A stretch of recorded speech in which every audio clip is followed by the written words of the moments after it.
1986, correct me if I'm wrong, you made your curling broadcasting debut, and I think it was right here in Kamloops. Is that correct? It is, and it was the Canadian Mixed at the old Memorial Gardens, I guess, and which I understand now is an historic site. I didn't know that. But, in 86, it was Dave Van Dyne out of Ontario who did win against Randy Furby and Pat Ryan and their respective wives. That was my very first event here. And then we drove through a blizzard of a snowstorm. We got hung up at Revelstoke on our way to Red Deer for the Canadian Juniors. Yeah, but it all began here in Kamloops. You're right. And you couldn't have really known at that point, but that was the start of basically a Hall of Fame, Curling Canada Hall of Fame career. I mean, when you think back about that, getting you start in Kamloops, I mean, how much has the game meant to your life? No, I mean, not honestly, and no one could have. And but you know what? I've to paraphrase Gehrig, I'm the luckiest man in the world. I've been associated with a wonderful game, some terrific people, from Ray Turnbull, who's now passed, to Linda Moore, and now with the likes of the Russ. Cheryl is not with us, of course. She's left us. Kathy, Gauthier, Brian, and now welcoming Joanne Courtney. So, it's I've been blessed. Quite simply, I've been blessed. How many Scotties will this be for you? Well, it's let's count the years. And you have to take off a few pairs of shoes and mitts. This is year number 36. Year number 36. Number 36. Yeah, we missed 1 year, and I want to say it was 2006 because TSN lost the curling contract. It all went to CBC. And 1 year, thankfully, people were very upset. And CBC didn't have the place to put it. They were putting it on some other sites, I think Cross Country Canada or something. And people couldn't find it. Those were the early days of the added channels. Right. And so people were very upset, and that's how I got into NASCAR, actually. I went from covering curling to traveling the NASCAR circuit, and from Daytona and places like that. And anyway, 1 year later, after all the ooh and cry, we were back on the air. Okay, so I know it's a lot to pick from, but is there one moment to you of all the Scotties that you've done, as far as a moment on the ice that happened that stands out to you, your favorite Scotties moment? Well, and that's tough because even the people around me know that I flush things. It turns out, I'm not sure what you do, but I tend to. People say, well, "Who won 2 hours ago?" And I go, "Let me think." So I can't really. I mean, I honestly, I'd have to say, I'd be hard pressed. I mean, even on the men's side of things, there is one event on the men's side that actually sticks out for me, and that was in 2017 in St. John's, Newfoundland, and Gushue winning at home. That to me was and is probably my biggest curling memory. So for you, I mean, recent memory, I'd have to say us coming, all of us coming through that bubble in Calgary in 21. That was an unbelievable, difficult thing to do, whether it was from the broadcast side. Many of us were away for 6 to 8 weeks. The curlers who were locked up in their rooms went to the ice surface, played, went back, were isolated. And then some of them, like Carrie Einarson, who was, I think, away for almost 2 months because she played and everything. Now, that probably is one of the more, I don't want to say memorable. It was memorable for a different reason. But I think the fact that we actually got through it was truly extraordinary. Do you have a favorite call of your own, like a call that you remember that sticks out, that you thought, man, I really kind of nailed that one? And on the flip side, is there a time where you felt like, man, I kind of missed the moment here. I didn't rise to the moment. Is there anything that stands out in those two areas for you? Again, it's one of those things where I don't think about it. I'm one of those that believes less is more. Yeah. So I'll let the crowd. And quite often, I'll say, the crowd will tell you what's happened. And sure enough, I mean, if the shot is made, they explode. And so in saying that, Sure, as a broadcaster, there are times you go, oh, maybe I could have said more. But if you believe, in fact, as I do, less is more, well, then I can't feel that way. There are some days when I hit it, like 17, when I think I've set it up properly. You know, we all have our roles. And, you know, Cheryl and Russ at that time, they set it up, they go to their point, and now they stop. And now it's my idea. Set it up. You know, the fact that that stone is coming down. And Jeff Walker, wounded wing, has to get out of the way. And, you know, up comes Mark Nichols, and they drag it to the 4-foot. Can you get it there? Yes, they do. And bang, the place explodes. Now I just shut up. Because there's nothing I can say that the crowd doesn't say, and explains everything about the emotion or the players on the ice, the crying, that kind of emotion. Can I add anything to that? No. My best thing is just to shut up and get out of the way. And sometimes I'll hear broadcasters and I'll say, geez, guy, I can see it. I know what's going on. Stop. And, you know, when they make that customary parade down the ice, I introduce them, and then I get out. And I just let that emotion play. There's nothing you have to say about it. So, no, I've always, not to be too wordy about it, I've always believed less is more. Thank you very much. That was a great explanation. I got my own personal Vic Rauter calling there too. I got a huge smile on my face right now. You wouldn't believe it. Yeah. Oh man, that's great. Yeah. I was going to ask you about. You mentioned Dave Van Dyne. I think you came back here. So that was 86. You were back here in 98 for the Men's World, 96 for the Brier when Stoughton won, and 2014 when Cooey won the Brier. Did I miss any there for you coming to Kamloops? No, I mean, listen, it's funny because we haven't been here for a while, and it's like a lot of communities. You make that turn and you go, oh yeah, I remember waiting for the train. Getting into the Sandman. Oh yeah, I remember. If I went down 2 blocks, I could go over the pass. That's it. Now I remember. So in that respect, I remember things as they come back to me. But no, you know, as I say,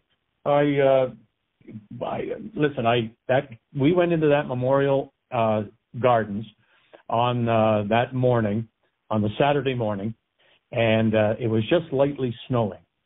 And when we came out, it was, I'd have to say, 8 inches or so. And now we've got a Dodge Caravan that 6 of us are piled into, plus our luggage. And we have to get to Red Deer for the Canadian Juniors the next day. This is 86? This is 86. Yeah. And so now there's myself and Ray and I think a technical producer and a director, and I think maybe one other person. And we were supposed to fly. Well, that's all done. We ended up getting us. Now, you know that the trucks know the roads like the back of their hand. We are being blinded in snow. And we finally make it to Revelstoke, and we have to spend the night in Revelstoke. Oh, yeah. And the next day, we travel on through the snow. We finally get past a checkpoint, and the armed forces is there with their cannons because they're going to shoot down some avalanches. And this was my first experience. And anyway, we finally made it to Red Deer. It took us 8 or 9 hours just from Revelstoke to get to Red Deer. And we were on the air that night. Oh, finally. Man. But it was interesting. The option of the bus, we could have taken the bus, and we decided to drive. And the bus made it through. Yeah. So that's a memorable first go for your first trek. Yeah, that was my first visit to Kamloops, and as I say, and I have a great appreciation. Again, I'm getting a little winded here, but it's one of those things that stays with you. You know, they always talk about curling being the heart of the country. Well, there are communities where there is no hockey pad or hockey rink, but there are quite often places that have curling facilities and no hockey. And, you know, you get into the prairies, into Saskatchewan, some of the outer communities Alberta, Manitoba. And there's no hockey pad, but there's a Quonset hut and 2 sheets of ice. Mm-hmm. And the farmers will go in there and make their own ice, and they're in there as soon as planting season is. The plants are out of the ground, and they play until the sowing season, and they're back out and working again. And when you visit these communities and you see what curling means to them, I go, you know what? Say all you want about hockey, but I think, in my humble opinion, curling is really the lifeblood of this country. There you go. I was gonna ask you about what makes these tournaments kind of unique. I think you just answered that question. I mean, to our nature as a country. But I do have 2 more questions for you related to this tournament. Yeah. Number one storyline this week. What do you think it is? I know Carrie Einarson's going for the record, tying 4th in a row. You've got Jennifer Jones going for a record-breaking 7th. What do you think is the number one storyline this week? Well, from a strictly playing standpoint, you have to look at those 2 and Rachel Homan and that Tracy Fleury, the addition of her. These teams have come a long way since the start of the season.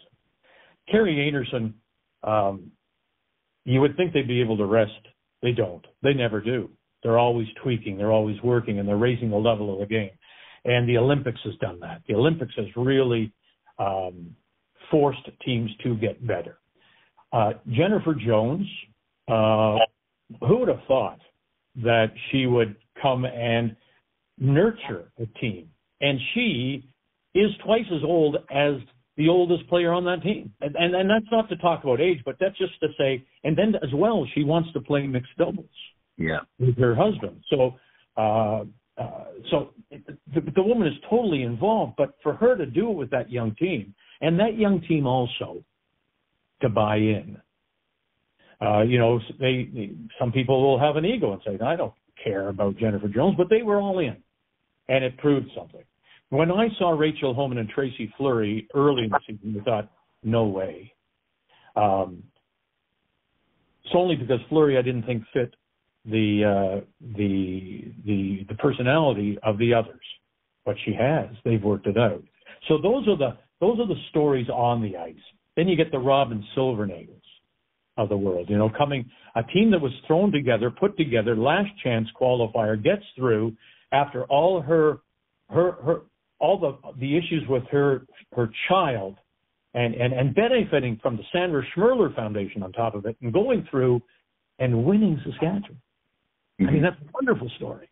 And then you've got Skrlik out of Alberta, this young girl who makes this shot, which even the greatest players are shaking their heads and going, the girl was ice. She was ice. But now you come to the show, and this is what it's all about. Now, who's going to be able to handle the pressure, the crowd? And you have to remember, too, we haven't had a paying crowd, since Moose Jaw in 20? Right. So no crowds in Vancouver or in Calgary. We only had some volunteers, some 500 volunteers in Thunder Bay. Now we're going to have crowds. That'll be new for a lot of these teams. Yeah. Einarson, Homan, the like, Jones, those teams who have had that experience may likely be the ones that we're talking about at the end. Yeah, there was one sad storyline for our city, the Brown Rink. They're part of the community's fabric, essentially, the sports community's fabric. And there was a chance, probably once in a career, to curl on home ice, and they lose in the extra end against Team Grandy. What did you make of that storyline? Sure, she wants to play at home. But, I mean, Kelsey Grandy, that story is one to look at, too, the fact that she decides to come west and has almost immediate success. And now on top of it, who's their coach? Nicholas Edin. Right. Wow. Right. Wow. Isn't that something? Where did that come from? Well, we'll find out. But I